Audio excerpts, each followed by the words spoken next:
Hello बच्चों, आज का जो टॉपिक है क्लास 12 ज्योग्राफी की फर्स्ट बुक मानव भूगोल के मूल सिद्धांत का चैप्टर नंबर 4 जिसका नाम है मानव विकास यानी कि ह्यूमन डेवलपमेंट। और दोस्तों, इससे पहले वाले क्लास में मैंने चैप्टर 1, 2 और 3 ऑलरेडी पढ़ा रखा है। यदि अभी तक आपने उन सभी वीडियोस को नहीं देखा है तो जरूर से जरूर देखिए, क्योंकि हर एक चैप्टर आपके लिए अत्यंत महत्वपूर्ण है। और साथ ही साथ मैं ऑब्जेक्टिव और सब्जेक्टिव दोनों तरह के क्वेश्चंस आपके कराते चल रहा हूं, तो आप उन सभी वीडियोस को भी फॉलो जरूर कीजिएगा। तो आज का जो हमारा चैप्टर है मानव विकास, तो अगर इसका मैं अर्थ पूछूं आपसे कि मानव विकास से आप क्या समझते हैं, तो बहुत सिंपल है। आप भली भांति मानव और विकास ये दोनों जो शब्द है इससे आप परिचित हैं पहले से ही। तो कहता है यहाँ पे क्या है कि मानव विकास जो ह्यूमन डेवलपमेंट है उसका जो जनरली जो तात्पर्य है, जो अर्थ है, लोगों के विकल्पों में वृद्धि करना तथा उनके जीवन में सुधार लाना। समझ लीजिए, विकास का मतलब तो आप समझते हैं डेवलपमेंट होता है, यानी कि विकास लाना, सुधार करना। यह व्यक्ति के जीवन में गुणात्मक परिवर्तन को प्रदर्शित करता है। अब देखिए, गुणात्मक परिवर्तन एक होता है परिवर्तन और एक होता है गुणात्मक परिवर्तन। तो जो गुणात्मक परिवर्तन होता है, यदि आपके गुणों में कुछ चेंजेज आ रहे हैं तो उसी को हम लोग कहते हैं विकास। ध्यान दीजिएगा, तो जब मानव के गुणों में जब मानव में गुणात्मक परिवर्तन हो जाए, उनके जीवन में कुछ गुणात्मक चेंजेज आ जाए, तो उसे हम लोग क्या कहते हैं, मानव विकास के टर्म्स पे समझते हैं। साथ ही साथ मैं आपको एनसीईआरटी भी कंप्लीट कराते चल रहा हूं बुक को, तो एनसीईआरटी बुक को भी हम लोग देखते चल रहे हैं। तो देखिए यहाँ पर जो चैप्टर 4 है आपका कहता क्या है, वृद्धि और विकास शब्द आपके लिए नए नहीं है, बिल्कुल नए नहीं है भाई। वृद्धि और विकास ये दोनों जो शब्द हैं, इन शब्द से आप भली भांति पहले से भी परिचित हो। तो कहता क्या है, देखिए जो भी हमारे आसपास में वस्तुएं हैं या जो भी मतलब लिविंग विंग है जिन्हें आप देख सकते हैं, तो वो बढ़ती है या तो विकसित होती है। जैसे एग्जाम्पल के तौर पे यहाँ पे दिया गया है, पौधे हो गए, नगर, आपका विचार, राष्ट्र, संबंध, अथवा यहाँ तक कि आप स्वयं भी हो सकते हैं। इसका क्या अर्थ है, मतलब कहता है कि आप भी क्या होते हैं, विकसित होती है, आप भी बढ़ते हैं, पौधे भी होते हैं, बढ़ते हैं। तो इसका क्या अर्थ है, वृद्धि और विकास में जनरली यहाँ पे ये अंतर दर्शाने के लिए ये आपको एग्जांपल समझा रहा है। तो देखिए, वृद्धि और विकास में क्या अंतर होते हैं, क्या चेंजेज होते हैं, ये आपको समझना होगा। वृद्धि का मतलब होता है जो मात्रात्मक और मूल्य निरपेक्ष होता है, यानी कि जो क्वांटिटिव होता है और मूल्य निरपेक्ष होता है, यानी सापेक्ष नहीं होता है। ये हो सकता है क्या, मूल्य निरपेक्ष कहने का मतलब हो गया कि पॉजिटिव नहीं भी हो सकता है। जैसे वृद्धि का मतलब, जैसे एग्जाम्पल के तौर पे देखिए, बहुत अच्छे तरीके से मैं अभी आपको समझाऊंगा। और इसका जो आपका ये जो विकास हुआ, इसका मतलब होता है कि गुणात्मक परिवर्तन। जैसे वृद्धि का मतलब क्या हुआ, वृद्धि का मतलब हो जाता है कि या तो धनात्मक भी चेंजेस हो सकते हैं, यानी कि आप में कुछ पॉजिटिव चेंज भी आ सकता है, या आप में कुछ निगेटिव चेंज भी आ सकता है। या तो आप में अवगुण की भी वृद्धि हो सकती है, या तो आप में सगुण जिसे हम लोग कहते हैं गुण, तो या तो आप में अच्छे गुणों की वृद्धि हो सकती है। तो ये आपका हो गया वृद्धि। लेकिन अगर विकास की बात करें तो विकास का मतलब होता है गुणात्मक परिवर्तन, केवल पॉजिटिव चेंज, केवल पॉजिटिव चेंज को ही हम लोग कहते हैं विकास। यानी कि ये जो होता है मूल्य सापेक्ष होता है, यानी ऑलवेज जो होता है पॉजिटिव होता है। विकास तब नहीं हो सकता है जब वर्तमान दशाओं में वृद्धि ना हो। विकास उस समय होता है जब सकारात्मक वृद्धि होती है, यानी कुछ पॉजिटिव चेंजेज होते हैं, उसी को हम लोग विकास कहते हैं। तो देखिए, वृद्धि या तो निगेटिव भी हो सकता है, वृद्धि या तो पॉजिटिव भी हो सकता है, लेकिन जो विकास होता है वो केवल क्वांटिटिव चेंजेज होता है, यानी कि पॉजिटिव चेंजेज होता है। तो आपको ध्यान देना होगा वृद्धि और विकास में क्या अंतर होता है। क्लियर। अभी मैं आपको एग्जाम्पल के तौर पे, जैसे देखिए यहाँ पे एग्जाम्पल दिया गया है कि किसी निश्चित समय अवधि में यदि किसी नगर की जनसंख्या 1 लाख से 2 लाख हो जाती है, देखिएगा, तो नगर की जनसंख्या 1 लाख से 2 लाख हो सकती है, तो हम लोग क्या कहेंगे कि नगर की जनसंख्या में वृद्धि हुई है। ये नहीं कहेंगे कि नगर की जनसंख्या में विकास हुई है, नगर की जनसंख्या में क्या कहेंगे हम लोग, वृद्धि कहेंगे। टर्म्स को समझिएगा। लेकिन यही अगर आपको विकास दर्शाना हो तो यदि वहां पे जैसे नगर की जनसंख्या में तो वृद्धि हुई है भाई, लेकिन साथ साथ जैसे उनको आवास जैसी सुविधाएं मिल जाए और भी कुछ सुविधाएं हो जाए, पानी का, रहन सहन की अच्छी दशाएं उनकी हो जाए, तो उसे हम लोग क्या कहते हैं, विकास कहते हैं। विकास और वृद्धि में आप अंतर समझ चुके होंगे। विकास और वृद्धि क्या होता है, तो विकास जो होता है वो मूल्य सापेक्ष होता है, वृद्धि जो होती है वो मूल्य निरपेक्ष होती है। एग्जाम्पल के तौर पे आपको मैंने समझाया कि जैसे किसी नगर की जनसंख्या के बारे में बात की जाए, 1 लाख से 2 लाख हो जाती है तो वो वृद्धि होती है, लेकिन उनको बहुत सारी सुविधाएं दी जाती है, जैसे उनमें आवास जैसी सुविधाएं हो गए, शिक्षा की सुविधाएं हो गई, तो ये सब क्या होता है, विकास होता है। ठीक है, तो डेवलपमेंट और ग्रोथ में बहुत ही ज्यादा अंतर है, आप ध्यान दीजिएगा। क्लियर। अगला जो टर्म्स है, साथ साथ एनसीईआरटी को जो टर्म्स को इसको कवर करना बहुत इंपॉर्टेंट है, ठीक ना। तो देख सकते हैं जिस देश की यहाँ पर बात की गई कि जिस देश की अर्थव्यवस्था जितनी ज्यादा बड़ी होती है उसे उतना ही अधिक विकसित माना जाता है। ठीक है, विकसित तो माना जाता है, अर्थव्यवस्था वहां की बड़ी हुई तो विकसित माना गया, लेकिन इसका कोई मतलब ये नहीं हुआ कि जो वहां के सारे लोग हैं उन सब विकसित, वो सब विकसित हो गए, ऐसा कोई जरूरी नहीं है। क्योंकि अगर पूरा वहां का अर्थव्यवस्था बहुत अच्छा है तो कोई जरूरी है कि वहां का हर एक नागरिक की अर्थव्यवस्था सही है, ऐसा कोई इंपॉर्टेंट नहीं है। ठीक ना, ऐसा कोई जरूरी नहीं है। तो यहाँ पर वही बात की जा रही है कि लेकिन इस वृद्धि का अधिकांश लोगों के जीवन में परिवर्तन से कोई संबंध नहीं था, ऐसा टर्म्स यहाँ पे बतलाया गया है। और बातें जो बातें हैं आप इसको पढ़िएगा ना तो सारी बातें आपको वही लगेगा। मानव विकास की जो अवधारणा हुई थी, जो ह्यूमन डेवलपमेंट की, ये अवधारणा आपके जो प्रतिपादन जो किए थे डॉक्टर महबूब उल हक, नाम याद रखिएगा, डॉक्टर महबूब उल हक के द्वारा किया गया था। और डॉक्टर हक ने मानव विकास का वर्णन एक ऐसे विकास के रूप में किया जो लोगों के विकल्पों में वृद्धि करता है। अभी मैंने आपको यहाँ पे डिफिनीशन के टर्म में यही लिखा था, इन्हीं का डिफिनीशन मैंने यहाँ पे राइट डाउन किया था कि मानव विकास से तात्पर्य लोगों के विकल्पों में वृद्धि, यानी कि उनके ऑप्शन में वृद्धि हो जाए कि आप ये भी कर सकते हो, आपके पास ये भी है, ये भी साधन है, आप बिजनेस ही करना है तो आप या तो बिजनेस कर सकते हैं या तो आप जॉब भी कर सकते हैं, मतलब सभी चीजों का उनके पास विकल्पों में उनकी वृद्धि हो गई। ये बात यहाँ पे की जाती है, उनके जीवन में सुधार लाता है। ठीक है, जीवन में उनके चेंजेस लाते हैं, बहुत सारे चेंजेस होते हैं।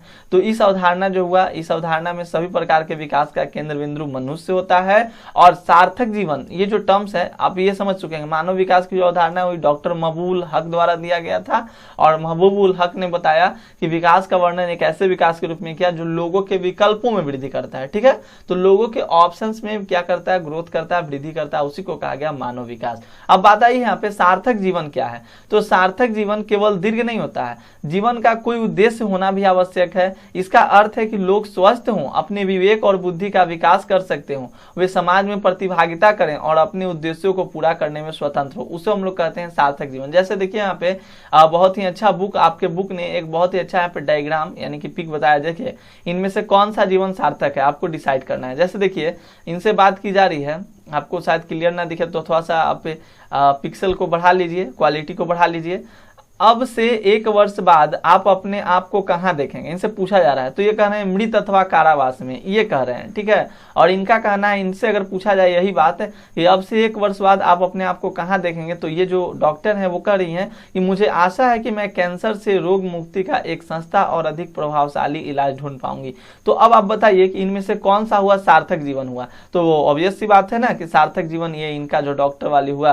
तो इसी को यहाँ पे सार्थक जीवन के बारे में बताया कि कुछ न कुछ आपके पास क्या होने चाहिए, लक्ष्य होने चाहिए। अगर लक्ष्य नहीं है, आप क्लास 12 की तैयारी कर रहे हो, आपके पास कोई लक्ष्य नहीं है कि हाँ हमें पास करना है, मेरा इतना परसेंटेज लाना है। देखिए आप तैयारी कर रहे हैं ना, तो अभी से आप अपनी पर डे रात को जब सोइए ना तो आपको 90% लाना है, तो रात को अपने हथेली पे 90 लिख कर सोइए, 90 लिख कर सोया कीजिए। जब उठिए सुबह तो आप अपने हाथ को सर्वप्रथम देखिए, ओ 90% हमको लाना है। तुरंत जैसे ही आप 90% देखिएगा ना तो आपका दिमाग कह देगा माइंड कि चलो भाई तुम्हें तो पढ़ना है, तुम्हें तो 90% लाना है। तो सार्थक जीवन का मतलब ये नहीं होता है दोस्तों कि केवल वो लंबा जीवन हो।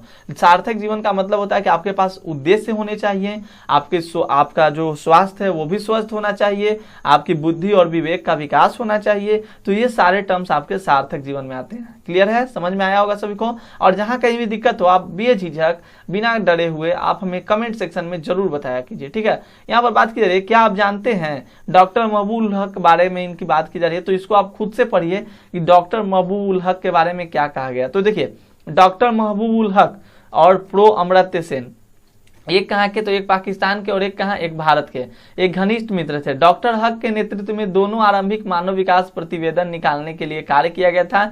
इन दोनों दक्षिण एशियाई अर्थशास्त्रियों ने विकास के वैकल्पिक विचार प्रतिपादन किया था मानव विकास के।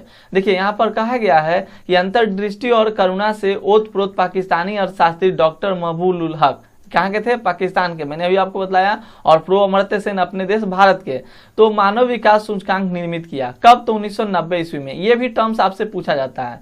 उनके अनुसार विकास का संबंध लोगों के विकल्पों में बढ़ोतरी से है ताकि वे आत्मसम्मान के साथ दीर्घ और स्वस्थ जीवन जी सके, यानी उनके विकल्पों में वृद्धि से मतलब होता है मानव विकास का मतलब। 1990 ईस्वी में संयुक्त राष्ट्र विकास कार्यक्रम ने वार्षिक मानव विकास प्रतिवेदन प्रकाशित करने के लिए जिनकी मानव विकास की संकल्पना का प्रयोग सहयोग किया है, यानी कि इनका जो हुआ था वो किया गया था संयुक्त राष्ट्र विकास कार्यक्रम में भी इनके जो मानव विकास का जो प्रतिवेदन था वो प्रकाशित किया गया था। ठीक है, और डॉक्टर हक के मस्तिष्क की लोच और एक दायरे से बाहर सोचने की उनकी योग्यता उनके भाषणों में से एक भाषण से चित्रित की जा सकती है, जिसमें उदाहरण देते हुए उन्होंने कहा, आज जो वस्तुएं हैं उन्हें देखते हो और पूछते हो क्यों, मैं उन वस्तुओं का स्वप्न लेता हूं जो कभी नहीं थी और पूछता हूं ये क्यों नहीं है। मतलब समझ में आया आपको? उनका कहने का मतलब था कि आज जो वस्तुएं हैं उन्हें आप देखते हैं और पूछते हैं कि क्यों, और उन वस्तुओं का वो स्वप्न लेते थे और वो कहते थे जो कभी नहीं थी और पूछते हैं कि ये क्यों नहीं।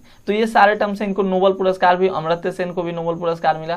तो ये सारे टर्म्स को आप याद रखिएगा, इनको आप पढ़िएगा अच्छे से, अर्थशास्त्री हैं तो अच्छे से पढ़िएगा तो आपको सारे टर्म्स समझ में आएंगे। तो मानव विकास का ये मतलब अवधारणा इन्होंने दिया था कौन? तो डॉक्टर महबूबुल हक में। बहुत बार आपसे एग्जामिनेशन में प्रश्न को पूछा जाता है। तो सार्थक जीवन क्या है ये तो आपको पता चल ही गया भाई। अब बात की जा रही है कि देखिए संसाधनों तक पहुंच, स्वास्थ्य एवं शिक्षा मानव विकास के केंद्र बिंदु है। बात ऐसा है कि आप ये मत समझिए कि जो मैंने हाईलाइट किया वही केवल इंपॉर्टेंट है। मैं जितनी भी बातें बोल रहा हूँ सारी बातें आपके लिए इंपॉर्टेंट है। मैंने बस उसी टर्म्स को हाईलाइट किया जिसे मैं पढ़कर आपको सभी चीजों को समझा सकता हूं।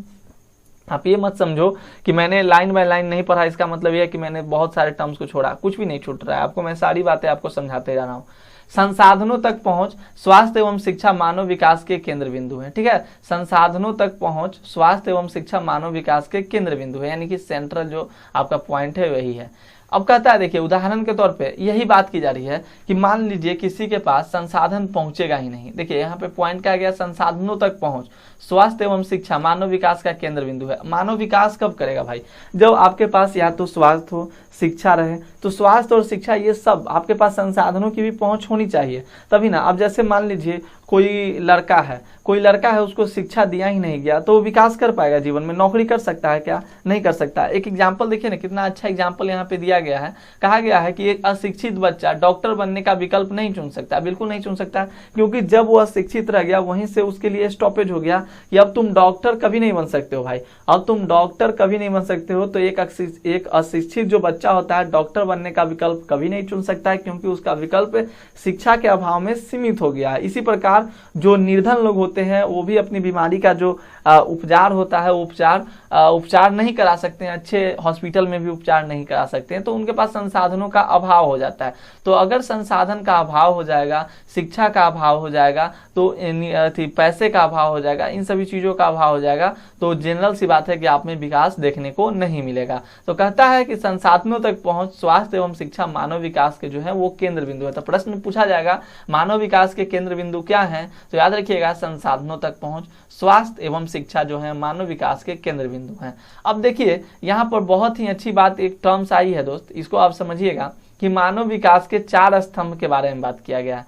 तो मानव विकास के आपके 4 स्तंभ, जैसे यहाँ पर 4 पिलर्स ऑफ ह्यूमन डेवलपमेंट, कौन कौन? तो समता यानी इक्विटी, सतत पोषणीयता सस्टेनेबिलिटी, उत्पादकता प्रोडक्टिविटी, सशक्तिकरण। अब आप देखिए समता के बारे में भी जानते हैं, इक्विटी का मतलब सतत पोषणीयता आप क्लास 10 में पढ़ते आ रहे हैं। ये सस्टेनेबिलिटी क्या होता है? अपने भावी पीढ़ियों को, आने वाली पीढ़ियों को मद्देनजर रखते हुए संसाधनों का खपत करना है। ठीक है, संसाधनों का खपत करना यही कहलाता है सतत पोषणीयता। उत्पादकता मतलब प्रोडक्टिविटी, कितना जो श्रम हो रहा है, कितना मेहनत किया जा रहा है। सशक्तिकरण यानी एम्पावरमेंट, जो इनको पावरमेंट मिला है उसका उपयोग करना। तो चलिए हम लोग इसको भी अच्छे तरीके से by the help of book हम लोग इसको समझते हैं। देखिए बात की जा रही है, अगर हम लोग समता की बात करें, याद रखिएगा मानव विकास के 4 स्तंभ समता, सतत पोषणीयता, उत्पादकता और सशक्तिकरण। मानव विकास के 4 स्तंभ हैं ये। कौन कौन? तो समता, सतत पोषणीयता, उत्पादकता और सशक्तिकरण। तो समता का आशय क्या होता है? प्रत्येक व्यक्ति को उपलब्ध अवसरों के लिए समान पहुंच की व्यवस्था कराना। लोगों को उपलब्ध अवसर लिंग, प्रजाति, आय और भारत के संदर्भ जाति भेदभाव विचार के बिना समान होना चाहिए। मतलब कहने का मतलब समता यानी कि सभी के लिए इक्वलिटी होना चाहिए, इक्विटी होना चाहिए, इक्वल होना चाहिए, या तो वो लिंग से हो, जाति से हो, उनको सभी लोगों को एक मतलब सेम अवसर प्रदान करने चाहिए सभी को। तो इसी को समता कहा गया। आप बिल्कुल इससे आप इक्वलिटी का मतलब आप बिल्कुल जानते हैं बहुत ही अच्छे तरीके से। जैसे मान लीजिए कोई गरीब घर का बच्चा है, जैसे अभी एग्जाम्पल में ट्रेंडिंग में कौन चल रहा है? सोनू, बिहार का सोनू, आपको पता है। तो बिहार का सोनू अभी ट्रेंडिंग में चल रहा है जी। तो जैसे अभी सोनू कह रहा है कि हम IAS बनेंगे, आपने सुना भी होगा, तो ये IAS बनना चाहता है। ऐसे बहुत सारे लोग हैं, बहुत सारे बच्चे हैं, अभी करोड़ों, हमारे यहाँ करोड़ों सोनू हैं जो कि चाहते हैं कि हम भी आगे करके पढ़ाई करें। तो यही होता है, मतलब इक्वलिटी होना चाहिए, शिक्षा का इक्वलिटी होना चाहिए सभी के पास, ताकि शिक्षा सभी को पहुंच सके। अब मान लीजिए जैसे हमारे यहाँ भारत में क्या होता है, स्त्रियों को यानी लड़कियों को कम शिक्षा दी जाती है। बहुत सारी लड़कियां, अब तो ज्यादातर भाई चेंजेस आ रहे हैं धीरे धीरे, लेकिन लड़कियों को कम, जब उसके पास शिक्षा ही नहीं दिया जाएगा तो वो क्या होगा, आगे बढ़ सकती है? नहीं बढ़ सकती है। जब शिक्षा का अभाव हो गया तो वो कुछ नहीं कर सकती, वहीं से उसका ब्लॉकेज हो गया, करेगी क्या, और उसको घर में ही रहना है। सारी जो भी जो ट्रेंडिंग चलते आ रहा है, जो पुराने रीति रिवाज हैं, उसी को, कन्वेंशनल जो है उसी को अपनाना होगा। तो ये बातें आती हैं। जैसे यहाँ पर देखिए बहुत ही अच्छी तरीके से बात बतलाई गई कि भारत में स्त्रियां और सामाजिक एवं आर्थिक दृष्टि से पिछड़े हुए वर्गों में व्यक्ति बड़ी संख्या में विद्यालय से विरत होते हैं, यानी कि जिनको विद्यालय नहीं भेजा जा सके। आज भी गाँव में जाइएगा ना, बिहार के गाँव में, तो बहुत ज्यादा ऐसी जगह है जहाँ की लड़कियां आज भी शिक्षा के अभाव में है, शिक्षा के अभाव में जी रही है, जिन तक शिक्षा नहीं पहुंच पाता है। ठीक है, या तो स्कूल है तो वहाँ की सुविधाएं अच्छी नहीं है, बड़े बड़े अधिकारी वहाँ के भ्रष्ट हैं। तो ये सारी बातें हैं। बहुत लोग तो ऐसे हैं जो कि स्कूल जाना ही नहीं चाहते, उनके पास इतना नॉलेज ही नहीं है कि आखिरकार शिक्षा से हमें क्या फायदे होने वाले हैं, क्या कुछ है। तो जागरूकता बहुत जरूरी है अभी। ठीक है, निर्वहन का अर्थ देखिए, समझिएगा, निर्वहन का अर्थ होता है अवसरों की उपलब्धता में निरंतरता, यानी कि अवसर की उपलब्धता। देखिए, सतत पोषणीयता यानी सस्टेनेबिलिटी का मतलब होता है कि अपने आने वाली पीढ़ियों को ध्यान पूर्वक रखकर हमें क्या करना चाहिए, हमें खपत करना चाहिए, संसाधनों का दुरुपयोग नहीं करना चाहिए। ठीक है, जैसे कि आज के टाइम में मैं एक जीता जागता उदाहरण आपको बतलाता हूं। अभी नल जल योजना चल रहा है, नीतीश कुमार जी का नल जल योजना। आप देख रहे होंगे नल जल योजना के अंतर्गत हर एक गांव में बड़े बड़े बोरिंग करा दिए गए हैं। अब पानी क्या होता है दोस्त, पानी क्या होता है, जिसको एक लोटा पानी की आवश्यकता होती है, लोटा का मतलब समझते हैं ना, हम लोग के यहाँ यही सब जनरली बात चलता है, लोटा ग्लास ये सब। तो एक लोटा पानी की आवश्यकता होती है ना, तो वो क्या करता है, अब समरसेबुल आ गया तो वो क्या करता है कि पूरा मतलब मोटर को चलाता है, यानी कि एक लोटा पानी के लेने के लिए उसको 10 बाल्टा पानी क्या किया, बर्बाद किया। तो ये होता है। तो हमें ऐसा नहीं करना चाहिए, हमें अपने पीढ़ी को, आने वाली पीढ़ी को भी ध्यान में रखते हुए कार्य करना चाहिए। चलिए, पानी की तो बात हम लोग छोड़ देते हैं, पेट्रोल का देखिए। अभी पेट्रोल क्या हो रहा है, खत्म, मतलब कितना खपत हो रहा है, कितनी गाड़ियां आ गई हैं। तो अगर सारे पेट्रोल खत्म हो जाएंगे तो हमारे फ्यूचर, जो हमारे बाल बच्चे आएंगे, जो हमारा जो जनरेशन आएगा, उनको तो ये भी पता नहीं चलेगा ना कि अरे भाई पेट्रोल क्या होता था, पेट्रोल क्या होता था, उनको भी वही गाड़ी नहीं चला पाएंगे। तो हमें संसाधनों का जो है दुरुपयोग नहीं करना चाहिए, भविष्य को ध्यान में रखकर संसाधनों का हमें उपयोग करना चाहिए। इसी को कहा गया है सतत पोषणीयता। तो अगर पूछा जाए आपसे सतत पोषणीयता क्या है, तो आप इतना बोलिएगा, सतत पोषणीयता का मतलब है कि अपने आने वाली पीढ़ियों को ध्यान में रखते हुए, मद्देनजर रखते हुए हमें संसाधनों का दुरुपयोग करने से बचना होगा, दोहन ज्यादा नहीं करना होगा, उतना ही यूज करना है जितना हमारे लिए इनफ है। ठीक है, तो ये बातें आपको समझ में आनी चाहिए। ठीक ना, अब आगे हम लोग चलते हैं, देखते हैं हमारा टर्म। जैसे मान लीजिए आज एक बहुत ही एग्जाम्पल के तौर पे यहाँ पे बतलाया गया है कि आज मान लीजिए आप लड़कियों को पढ़ने के लिए नहीं भेजते हैं। ठीक है, तो धीरे धीरे क्या होगा, धीरे धीरे आपकी जो पीढ़ी आएगी ना, वो उनके पास विकल्पों की जो होगी, वो विकल्प आपके उनके पास कम जाएंगे। अब लड़की पढ़ने ही नहीं आ सकती है। कहा गया क्या, विकास का मतलब होता है विकल्पों में वृद्धि। ठीक है, तो विकास का जनरली जो अर्थ क्या होता है दोस्त, विकल्पों में वृद्धि, यानी कि उनके ऑप्शंस में ग्रोथ होना। तो अब पढ़ेगा ही नहीं तो उनका विकल्प क्या बढ़ेगा भाई, आगे वो जॉब नहीं कर सकता, कुछ नहीं कर सकता। तो वो बात यहाँ पे बतलाई गई है आपको कि मतलब समय सतत पोषणीयता के साथ साथ इक्वलिटी भी करनी चाहिए। तो इक्वलिटी और सतत पोषणीयता जो 4 पिलर है मानव विकास के, 2 पिलर आपको समझ में आ गया होगा। तीसरा जो पिलर आपका है उत्पादकता। देखिए, उत्पादकता का मतलब होता है यहाँ पे श्रम उत्पादकता, यानी कि जो मानव, जो ह्यूमन, जो लेबरियस है, ह्यूमन जो लेबर करते हैं उससे होता है, यानी कि मानव के कार्य में, संदर्भ में उत्पादकता।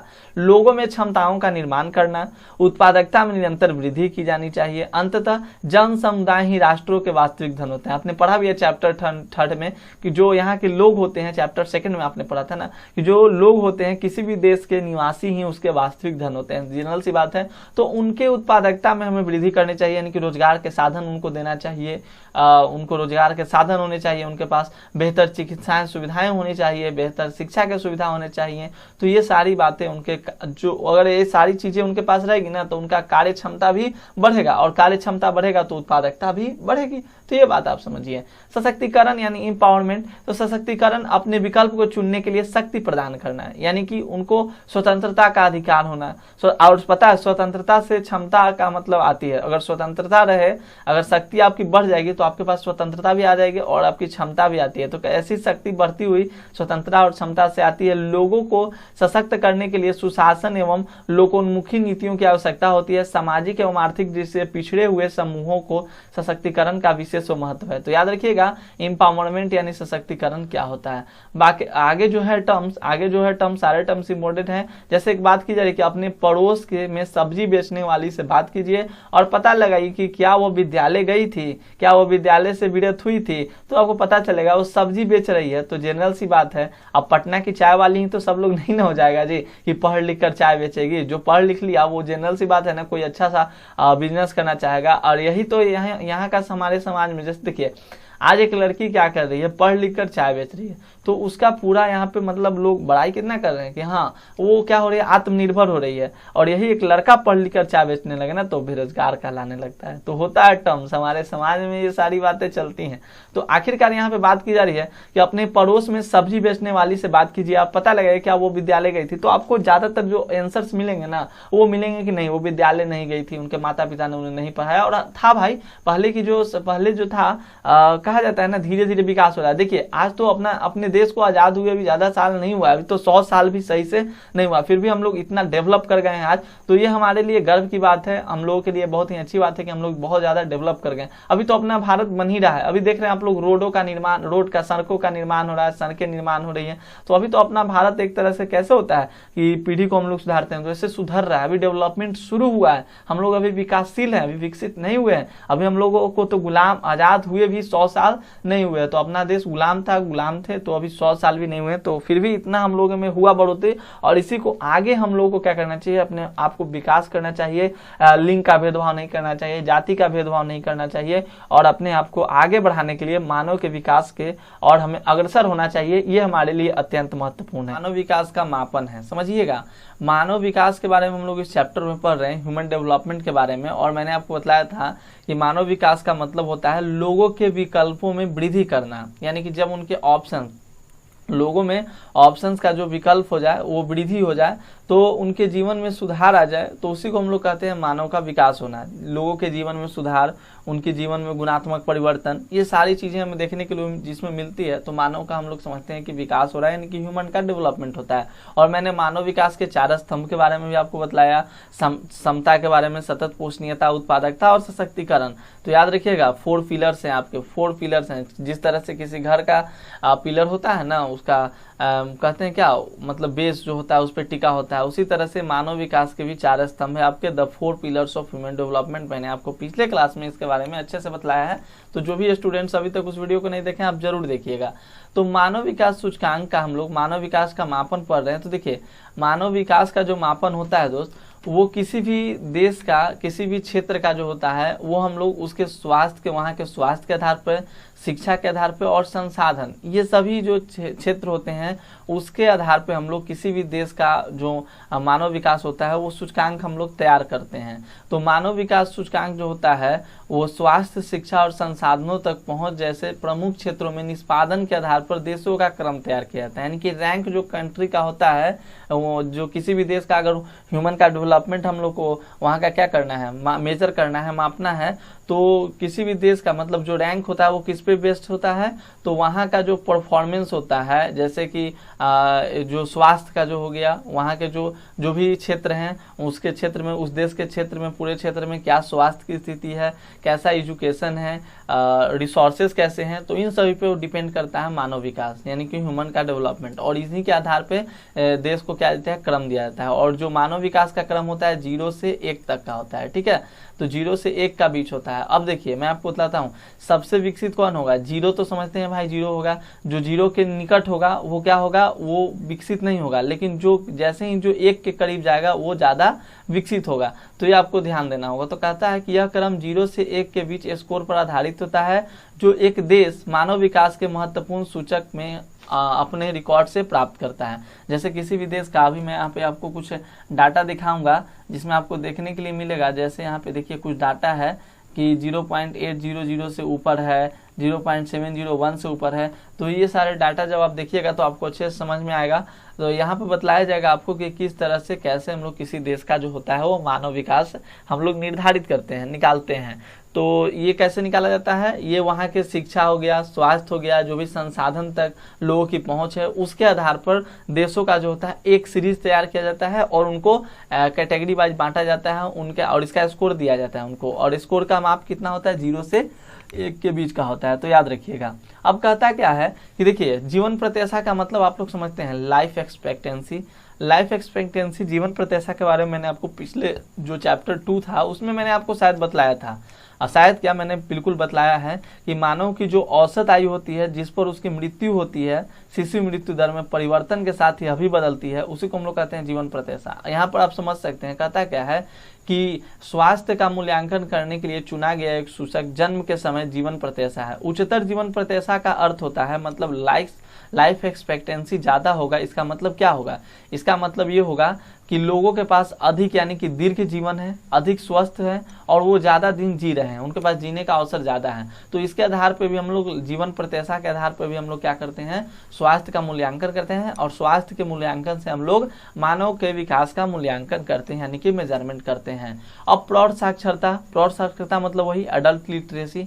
तो और सकल नामांकन अनुपात आप समझते हैं, ग्रॉस जो आपका हो गया अनुपात जो हो गया, तो इसके बारे में बात की गई है, रेशियो के बारे में। तो इससे हम लोग को ज्ञान तक का पहुंच का प्रदर्शन मिलता है। तो ये बात आप याद रखिएगा। जैसे प्रौढ़ साक्षरता क्या होता है, एडल्ट लिटरेसी क्या होते हैं, तो जो होता है जितने भी प्रौढ़ जनसंख्या होती है उसमें साक्षर लोगों का जो अनुपात होता है ना, जो लिटरेट होते हैं, जो पढ़े लिखे होते हैं, उन्हीं को हम लोग कहते हैं प्रौढ़ साक्षरता। ठीक है, तो प्रौढ़ साक्षरता एक रेशियो है किसका, टोटल जनसंख्या का, टोटल प्रौढ़ जनसंख्या का साक्षर जनसंख्या के साथ। तो ये आप याद रखिएगा जिसे हम लोग प्रतिशत में व्यक्त करते हैं। तो जनरल सा टर्म्स है, सिंपल सा टर्म्स है। अब देखिए संसाधनों तक पहुंच को क्रय शक्ति अमेरिकी डॉलर में के संदर्भ में मापा जाता है और ये ऑब्जेक्टिव के लिए इंपॉर्टेंट है। ठीक है, कि संसाधनों तक जो पहुंच होती है उसकी जो भी क्रय होती है, क्रय शक्ति होती है, उसके डॉलर के रूप में हम लोग को मापते हैं, डॉलर को माप दिया गया है। अब देखिए बात आती है कि मानव विकास सूचकांक के बारे में आपको पढ़ा रहा हूँ कि मानव विकास जो होता है उसको मेजर कैसे करते हैं। तो आपको पता चला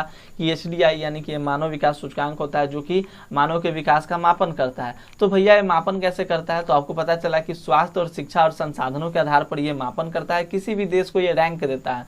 तो इसका रैंक देने का स्कोर क्या होता है, 0 से 1 होता है। तो अब कैसे हमें पता चलेगा, हम लोग कैसे क्लासिफाइड कर पाएंगे कि कौन सा देश ज्यादा जो है वो मानव विकास में आगे है, कौन सा क्षेत्र ज्यादा मानव विकास में आगे है। तो इसके लिए यहाँ पे एक बहुत अच्छी बात बतलाई गई है। देखिए 0 से 1 तक आपने क्या जाना है, चलिए मैं इधर थोड़ा समझा देता हूँ।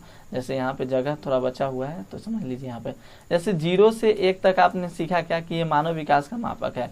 जो 0 के जितना करीब रहेगा समझिए कि वहाँ पे मानव विकास उतना ही कम है। जो जैसे जैसे 1 के करीब जाएगा वहाँ पे मानव विकास क्या है, तो ज्यादा हो जाएगा। समझिएगा मैटर, जो 1 के ज्यादा करीब जाएगा वो वहाँ पे मानव विकास ज्यादा है और जो 0 के करीब रहेगा वहाँ पे मानव विकास क्या है, तो कम है। तो इस पे हम लोग चर्चा करेंगे और इसको हम लोग अच्छे से समझेंगे। कहता है 1 के जितना निकट होता है मानव विकास का स्तर उतना ही अधिक होता है। पॉइंट टू बी नोटेड में लाउड, पॉइंट को नोट कीजिएगा भैया। कहता है कि 1 के जितना निकट होता है मानव विकास स्तर उतना ही अधिक होता है। इस प्रकार 0.983 का स्कोर अति उच्च स्तर का, जबकि 0.268 मानव विकास का अत्यंत निम्न स्तर माना जाएगा। याद रखिएगा। तो मानव विकास सूचकांक मानव विकास में प्राप्तियों का मापन करता है। जो भी मानव प्राप्त करता है तो उसी को हम लोग मानव विकास सूचकांक यानी HDI ह्यूमन डेवलपमेंट इंडेक्स के अंतर्गत समझते हैं। तो आपको बस इतना समझना है, ज्यादा कुछ नहीं।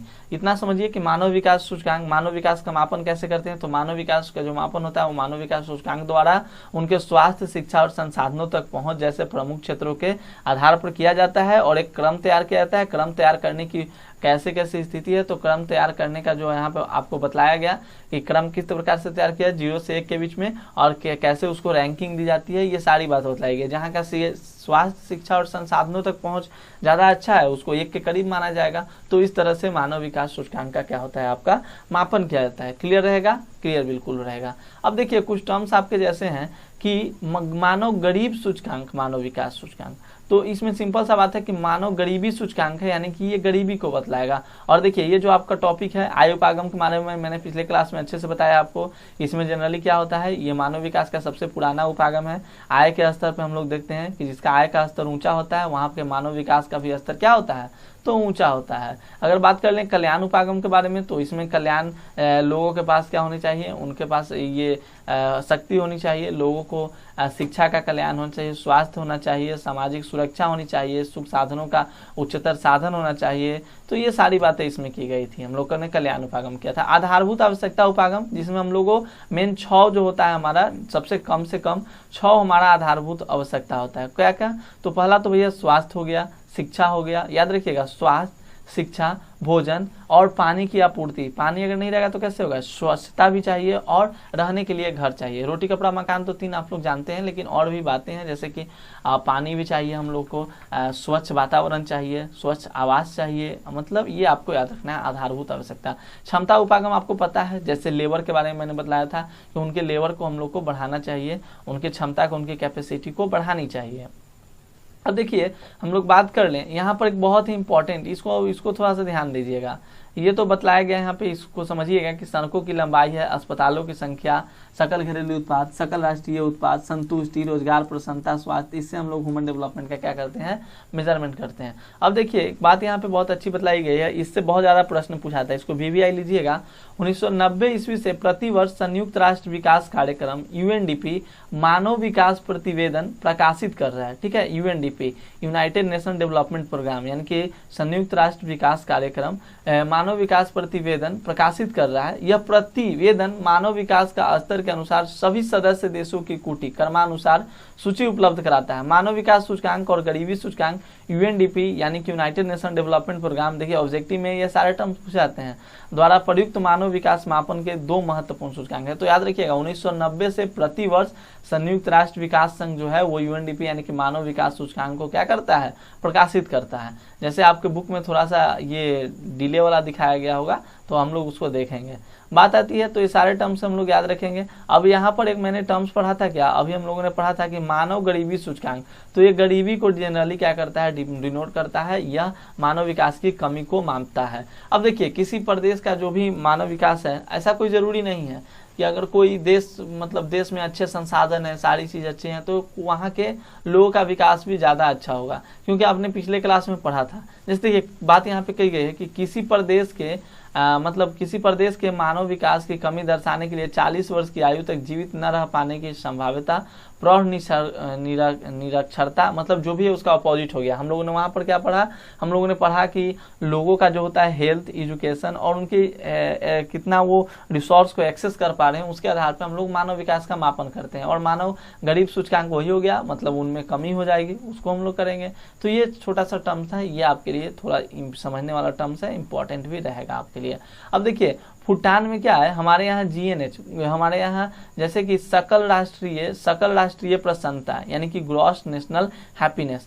तो वहाँ का भूटान जो है, भूटान जो देश है, भूटानियों ने अपने पर्यावरण और या हम लोग कह सकते हैं अपने संस्कृति को आध्यात्मिक जीवन से जोड़ने के लिए उन्होंने क्या किया कि ये जो सकल राष्ट्रीय प्रसन्नता है इसको चलाया। तो और इसी के आधार पर अपने देश की प्रगति का माप घोषित किया। कौन? भूटानियों ने। तो याद रखिएगा भूटान वासियों ने। और सकल राष्ट्रीय प्रसन्नता जो होता है हमें विकास के आध्यात्मिक, भौतिकता और गुणात्मक पक्षों को सोचने के लिए प्रोत्साहित करता है। यानी कि भूटान विश्व में जो देश है वो सकल राष्ट्रीय प्रसन्नता के आधार पर अपने यहाँ का जो होता है वो मानव का जो है विकास को माप को घोषित करता है। और वो ये सोचता है, मतलब ये भूटान का ये पहलू है कि अगर हमारे रिसोर्सेज का, मतलब जो हमारे जो भी ये क्या इसको कहते हैं, आध्यात्मिक, भौतिक और गुणात्मक पक्षों का अगर हम लोग नाश कर देंगे तो हमारा विकास नहीं हो पाएगा। तो सकल राष्ट्रीय प्रसन्नता में आध्यात्मिक, भौतिकता और गुणात्मक पक्षों को सोचने के लिए उन्हें प्रोत्साहित किया जाता है, ठीक ना। और कहीं भी कंफ्यूजन है तो आप हमें कमेंट में जरूर बताइएगा। देखिए एक टर्म यहाँ पे इंपॉर्टेंट है, अंतर्राष्ट्रीय तुलनाएं। तो अब देखिए बहुत इंपॉर्टेंट है, VVI है। अंतर्राष्ट्रीय तुलनाएं, बात की गई है कि मानव विकास की अंतर्राष्ट्रीय तुलनाएं रुचिकर है। प्रदेश के आकार और प्रति व्यक्ति आय का मानव विकास से प्रत्यक्ष संबंध नहीं है। प्रायः मानव विकास में बड़े देशों की अपेक्षा छोटे देशों का कार्य बेहतर रहा है। जैसे कि एग्जाम्पल के तौर पे अगर हम अपने देश का एग्जाम्पल लें तो हमारे यहाँ जो केरल है, अगर हम लोग बात करें तो प्रति व्यक्ति आय के बावजूद भी केरल में क्या है, प्रति व्यक्ति आय क्या है, कम है, ठीक है। लेकिन फिर भी पंजाब और गुजरात की अपेक्षा क्या है, केरल में प्रति व्यक्ति आय भी ज़्यादा है जी। इस पर कह सकते हैं, मतलब कहने का मतलब हुआ कि ये कोई ज़रूरी नहीं है कि निर्धन राष्ट्र है तो उसका जो अगर पड़ोसी जो देश है वो ऊंचा न रहे, तो ऊंचा रहता है। जैसे एग्जाम्पल के तौर पे यहाँ पे बतलाया गया, पुराना थोड़ा बुक है तो बतलाया गया कि श्रीलंका और ट्रिनिडाद और टोबैगो का मानव विकास सूचकांक भारत से भी ऊंचा है। तो ये कोई ज़रूरी नहीं है कि वहाँ का जो अगर प्रति व्यक्ति आय के बावजूद भी, देखिए इसी प्रकार कम प्रति व्यक्ति आय के बावजूद ही मानव विकास में केरल का प्रदर्शन पंजाब और गुजरात से कहीं बेहतर। वही मैंने अभी बताया ना आपको कि केरल का जो है वो प्रति व्यक्ति आय कम है, फिर भी मानव विकास में केरल क्या है, पंजाब और गुजरात से कहीं ज़्यादा बेहतर है। तो ये कोई ज़रूरी नहीं है दोस्त कि मानव विकास बड़े देशों की अपेक्षा छोटे देश में ही अच्छे से काम करे। तो ये कोई ज़रूरी नहीं है कि बड़े देश में ही अच्छा से काम करेगा, छोटे देश में भी अच्छे से काम कर सकते हैं। अब इसके आधार पर जो होता है वो मानो इसके आधार पर स्कोर को 4 भागों में बांटा जाता है। वो एक अति उच्च होता है, एक उच्च होता है और एक माध्यम होता है। तो मैंने आपको बतलाया अभी ना, जो 1 के करीब होगा वो अति उच्च होगा, जो 1 से थोड़ा सा नीचे होगा वो कम होगा। तो 0.800 से ऊपर वाले को अति उच्च में रखते हैं। इसमें ऐसे देशों की संख्या 59 है और उच्च में हम लोग 0.701 से 0.799 के बीच में इसकी संख्या 53 है देशों की संख्या। मध्यम के बीच में 0.550 से 0.700 तक और ये 39 देश अभी शामिल हैं। और निम्न में सबसे कम में 0.549 से नीचे, जिसमें भी 38 देश टोटल शामिल हैं। तो कहता है कि उच्च मानव विकास सूचकांक वाले देश हैं जिनका स्कोर 0.8 से ऊपर है और जिनका जो है वो ये 2018 के अनुसार बतलाया गया है। अभी 2000 चल रहा है 22, तो 2022 का भी नया डेटा मैं जब क्वेश्चन आंसर कराऊंगा ना उस टाइम मैं आपको दिखा दूंगा 2022 का नया डाटा। 2021 तक तो मैं दिखा ही सकता हूँ, या आप गूगल पे सर्च मारोगे तो आपको मिल जाएगा। अभी मैं यहाँ पे मैंने उसका गूगल वाला नहीं फॉर्मेट लगाया है, नहीं तो मैं अभी दिखा देता आपको।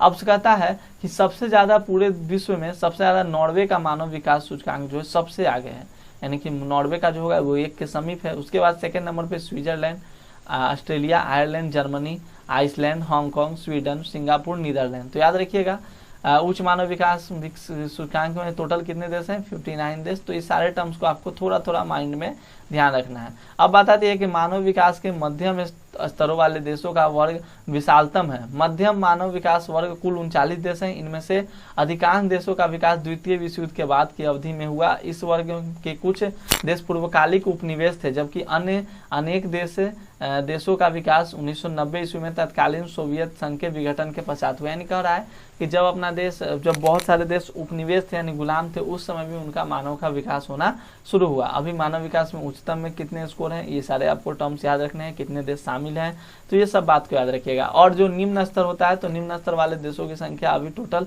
लगभग 38 है और इनमें से अधिकांश छोटे देश जो है राजनीतिक उपद्रव, गृह युद्ध के रूप में क्या होते हैं, उनके यहाँ अस्थिरता हो जाती है, जिसके कारण बीमारियां हो जाती है और मानव आवश्यकताओं की कमी हो जाती है। तो मानव विकास भी क्या होता है, कम होता है। मानव संसाधन की कमी हो जाती है, लोगों को संसाधन नहीं मिल पाता है तो कम हो जाता है। अब कहता है कि मानव विकास प्रतिवेदन 2006 के अनुसार भारत 126वें स्थान पर था, 2018 में है और नीचे 130वें स्थान पर चला गया। भारत का 129वें देशों से पीछे होने का क्या कारण हो सकता है? कारण नहीं हो सकता है, एक तो हो गया कि संसाधनों तक पहुंच में कमी, शिक्षा की कमी, और दूसरा आपका मैंने बताया स्वास्थ्य। तो स्वास्थ्य, शिक्षा और संसाधन पे अगर कोई देश ध्यान दे तो वहाँ का मानव विकास स्तर क्या हो जाता है, उच्च हो जाता है।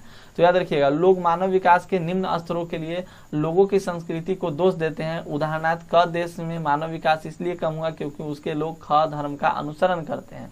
अथवा ग समुदाय हैं। तो ये भी टर्म्स इंपॉर्टेंट है। मानव विकास का एक जो है सांस्कृतिक दोष भी है, लोग विकास नहीं कर पाते हैं। अगर एक कैटेगरी के अगर मिलकर रहेंगे, जैसे आप हिंदू धर्म में ही देख लीजिए ना, तो हिंदू धर्म में अनेक जाति हो जाते हैं। अगर यही हम लोग बात कर ले मुस्लिम में, तो हम लोग को जनरली इतना पता रहता है कि हाँ ये मुस्लिम है, और ऐसे ही हिंदू में नहीं होता है। हिंदू में है तो पता चलेगा कि यादव जी है, राजपूत है, भूमिहार है, लाला है, ब्राह्मण है, ऐसे पता चलता है। तो ये टर्म्स हम लोग को थोड़ा समझना होगा। मानव विकास के उच्च स्तर वाले देशों में सामाजिक क्षेत्रों में अधिक निवेश करते हैं। जहाँ का उच्च स्तर है वो लोग सामाजिक जो सेक्टर होता है, जो सोशल सेक्टर होता है, वहाँ पे वो लोग ज़्यादा निवेश करते हैं। जबकि जो जिनका निम्न स्तर होता है ना, वो आपके ये डिफेंस पे ज़्यादा खर्चा करेंगे, वो ज़्यादा प्रतिरक्षा मतलब डिफेंस उफेंस पे ज़्यादा खर्चा करते हैं। वहाँ पे राजनीतिक जो होती है अस्थिरता बनी रहती है, जिसके कारण वहाँ का जो होता है मानव विकास निम्न होता है। तो जनरली ज़्यादा टर्म्स नहीं ध्यान देना है, टर्म्स इतना ही ध्यान देना है कि मानव विकास से आप क्या समझते हैं, मानव विकास सूचकांक, मानव विकास का मापन कैसे होता है, कितना रहता है, ये सारा टर्म्स। हालांकि पिछले क्लास में मैंने बहुत अच्छे तरीके से बहुत कुछ आपको समझाया है, तो आप उन सभी टर्म्स को ध्यान दीजिएगा।